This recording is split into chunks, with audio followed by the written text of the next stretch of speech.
Welcome to this Gearwig tutorial on power attacks. In part 1, we'll look at the basic rules for power attacks, and then we'll look at 3 of the simpler power attacks: headbutts, pushes, and weapon locks. In later videos, we'll look at the more complicated power attacks like slams, throws, and tramples.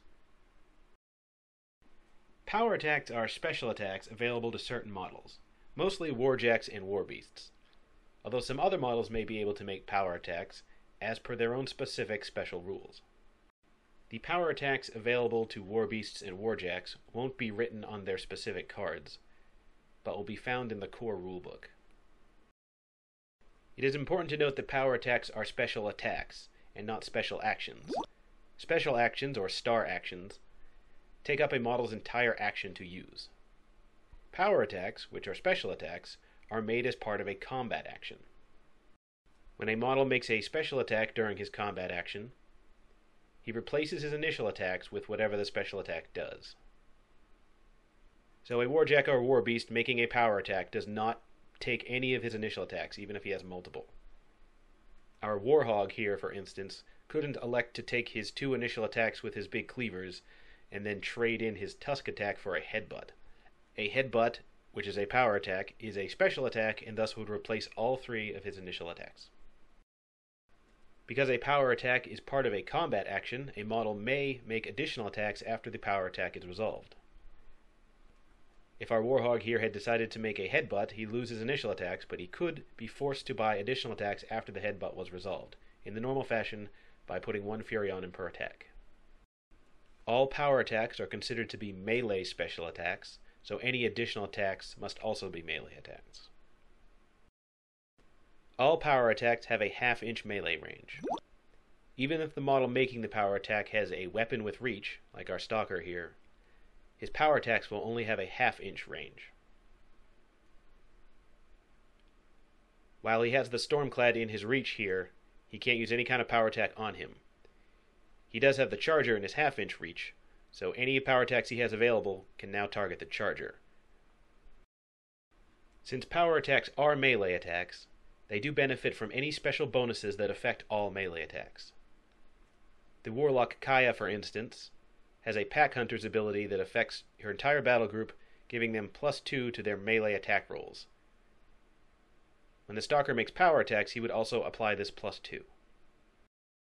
Power attacks cannot be made as a charge attack. A model that charged must make a charge attack, but this cannot be a power attack. Normally, models are permitted to make special melee attacks after they charge. The special attack Thresher, for instance, can be made after a model charges. But power attacks, and power attacks only, specifically forbid this. When you charge, you cannot make a power attack.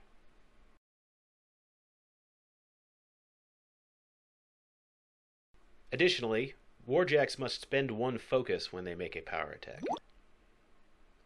Similarly, warbeasts must be forced for 1 fury when they make a power attack. This rule only applies to warjacks and warbeasts. When a special rule allows another model to make power attacks, like a battle engine or a warcaster, that model does not have to spend focus or be forced. It can just make the power attack as part of its combat action.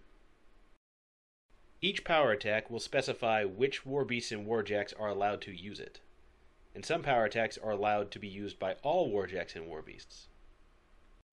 Note that lesser warbeasts, like our little razor boar here and shredders and the like, have a specific rule that forbids them from making any power attacks.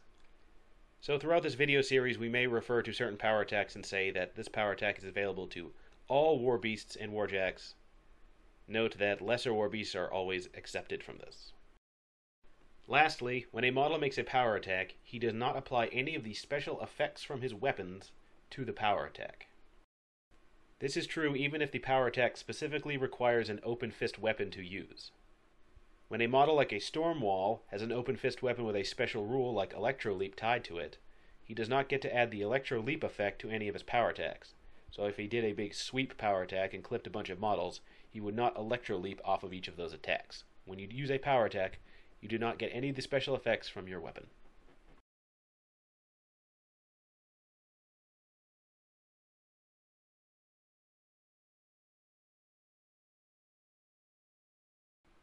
All Warbeasts and Warjacks are allowed to make the Headbutt power attack. The attacker resolves a Headbutt power attack by making a melee attack roll. This can be boosted just like normal. If the attack hits, the target is knocked down. It also suffers a damage roll equal to the attacker's strength. The attacker has the option of boosting this damage roll just like normal. A model is not permitted to headbutt if he's being held in a headlock, a power attack we'll get to later, or if his target's base is larger than his. If it were our charger's turn to act here and he had not been knocked down, he would be unable to even attempt a headbutt against the Feral Warpwolf because the Feral's base is larger. Remember that a headbutt is a special attack and thus replaces a model's initial attacks. When our Feral decided to headbutt here, not only did we have to force him and put a Fury on him, but he gave up 3 attacks, worth PSs of 15, 15, and 14 respectively, assuming he didn't warp for strength. And for giving up all of that, he was able to make 1 attack that only caused a POW 11 damage roll and knock the model down. We give up a lot when we do a headbutt, so knocking the model down must be critical, otherwise it's just not efficient to use it. We'll see this a lot with power attacks. Most of the time, in most scenarios, you'll just be better off making initial attacks and using your focus or fury to make them better. Power attacks are for special circumstances where their after effects, like moving models or knocking them down, are critically important.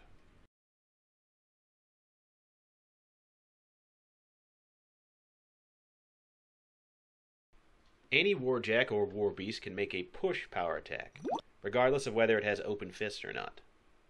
A model is permitted to push another model whose base is larger than its own, though it is often less likely to succeed. A push power attack automatically hits and does not require a melee attack roll. It also does no damage. When a push is executed, both the attacker and the target roll a d6 and add their strength to the total.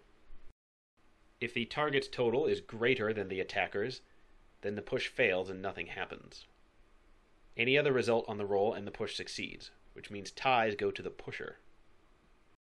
When a push is successful, the target is moved 1 inch directly away from the attacker. If our stalker here advanced toward the Stormclad and then executed a push power attack, assuming he passed the strength roll, the Stormclad would be pushed 1 inch directly in this direction. It must be in that direction, directly away from the stalker, along a line drawn between the center of his base and the center of the Stormclad's base. This is considered to be a forced movement on the Stormclad. It is not an advance, so the Stormclad would not take free strikes if this movement pulled him out of the melee range of an enemy model. This push movement would stop immediately if the Stormclad contacted an obstacle like a wall, an obstruction like a building, or any other model.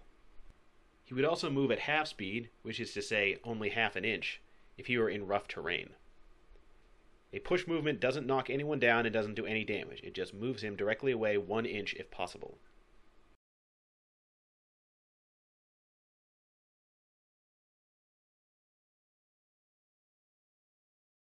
Immediately after this push movement, the attacking model has the option of advancing directly toward the model he pushed, exactly the distance that he pushed him. So if these two models had started base to base when the power attack went off, they would end up base to base like this. Note that this movement by the attacking model is optional. He need not move towards the pushed model if he does not want to. Also, this movement is an advance. Since you have control of the model when you are moving him, it is considered an advance. Thus, all the rules for advancing apply, which means you would take free strikes if you left the melee range of an enemy model while making this move.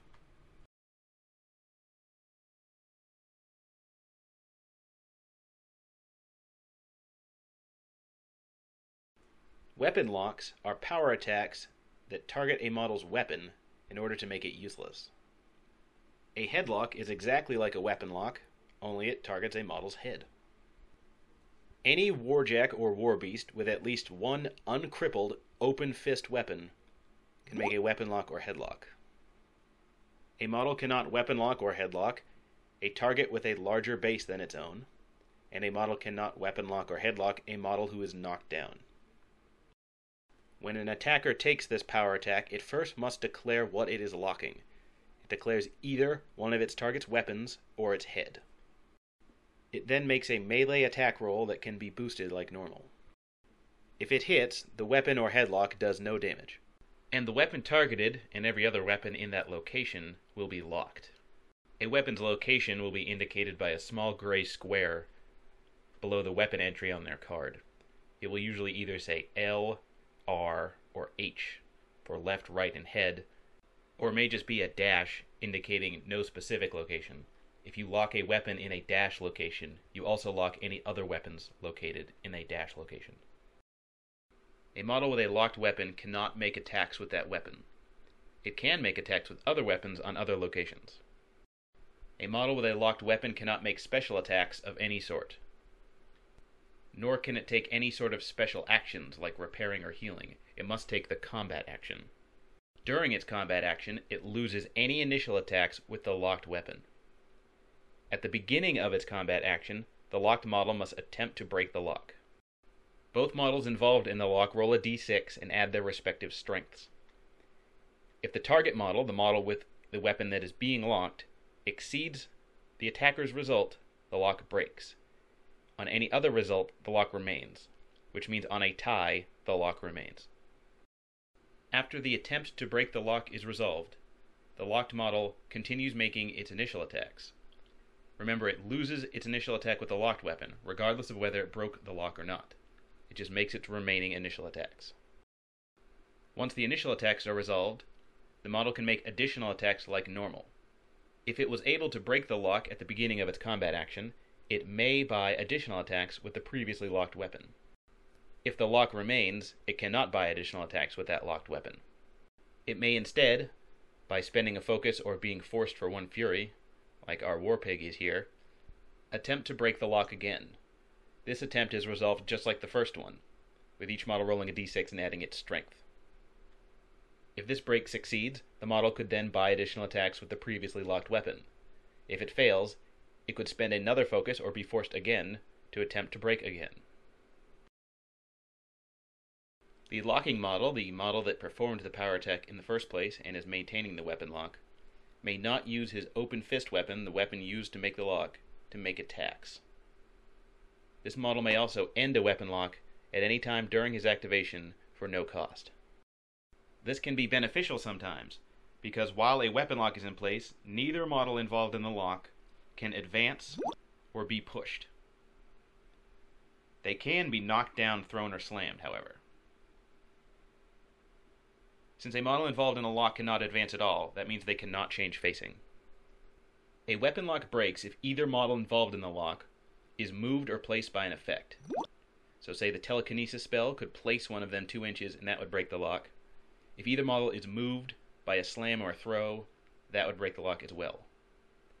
A weapon lock is also broken if either model is knocked down, becomes incorporeal, or becomes stationary. It is also broken if the open fist maintaining the lock ever becomes crippled, or if either model involved in the lock becomes destroyed or removed from play.